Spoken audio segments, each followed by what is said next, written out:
gis ngeen producteur bu mag bi xaritu Lamine Samba moo doon indi Ablaye Wade démb drapeau bi Ablaye Wade ngi nii toog Serigne Modou Niang xol bi moo fees ak émotion loolu nag eh bien moom la ñu ñëw wan leen ne président Ablaye Wade wax dëgg yàlla am na mbégte bu rëy dalal sëñ Modou Niang ndeysaan ci jooy yi metti massa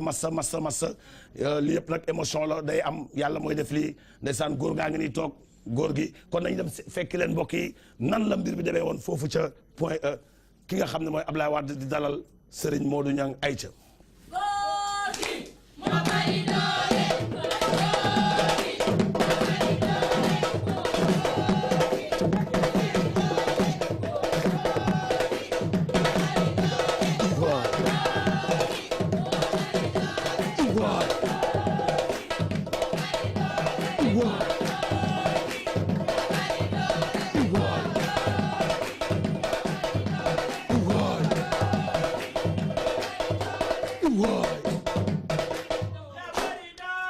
waay maa ngi am bien mbégte ak contentement bu yaatu Dembélé na nga yem te nga xam ne ay nit ñoo fi toog nga ànd ak dal te xam ne ay nit ñoo fi toog may am mbégte contentement ci Serigne Modou Niang dal bi nga xam ne bien moom la ma dalal ndax sama kër la ñëw waaye moo ma dalal yaram bi dafa neexul waaye li ñu bëgg ngeen xam ko mooy am naa mbégte bu rëy bu dépassé mbégte laaj naa ko mu ne ma Demba Diop la koy defee ma ne xeeb naa Demba Diop lamb ji xeeb naa ko Demba Diop mu ne ma stade de l'amitié moo fi am ma ne ko xeeb naa stade de l'amitié jama nee naa ko mu dem xool Bercy ndekete Bercy tamit xeeb naa ko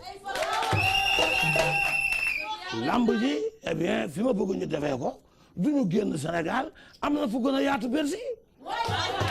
am na fu gën a yaatu Bercy parce que man Bercy soo gisee bëgguma ko tudd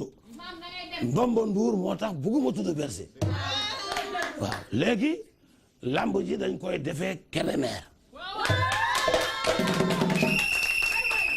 moo tax ma ne Serigne Modou Niang eh bien jàppal ne billet ya jeex na stade ba fees na lamb ja sàjj na may am mbégte ak contentement ci li nga xam ne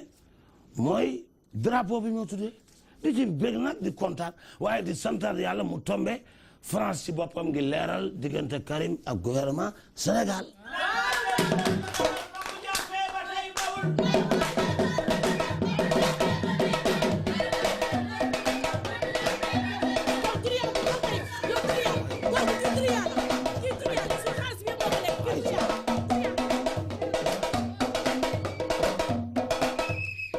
kon li ma bëgg mu xam ne doole gee nekk ci ñun moo tax mu jël ñu na stade fees Macky Sall xam ne on a regroupé plus de 500 000 personnes